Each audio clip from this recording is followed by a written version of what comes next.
বাচ্চারা চমকপ্রদ কিছু খেতে ভালোবাসে, তাই ভাবলাম আজ সিম আর আলুর একটা অন্যরকম পদ বানাবো।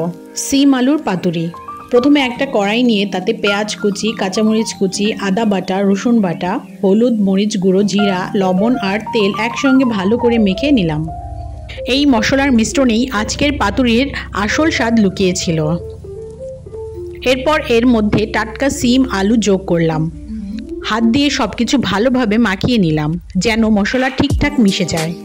মাখানো শেষ হলে কড়াইতে পরিমাণ মতো পানি দিয়ে চুলায় বসিয়ে দিলাম। ঢাকনা চাপা দিয়ে অপেক্ষা করতে লাগলাম যতক্ষণ পর্যন্ত না বলক আসে। কিছুক্ষণ পর ঢাকনা খুলতেই দেখি ঝোলটা একটু একটু শুকিয়ে আসছে। মশলাগুলো আলু আর সিমের সঙ্গে দারুণভাবে মিশে গেছে। এবার আগে থেকে কেটে রাখা টমেটো কুচি দিয়ে দিলাম আর চামচ দিয়ে ভালো করে নেড়ে আবার ঢেকে দিলাম যেন টমেটোর রস সবজির সঙ্গে ভালোভাবে মিশে যায়।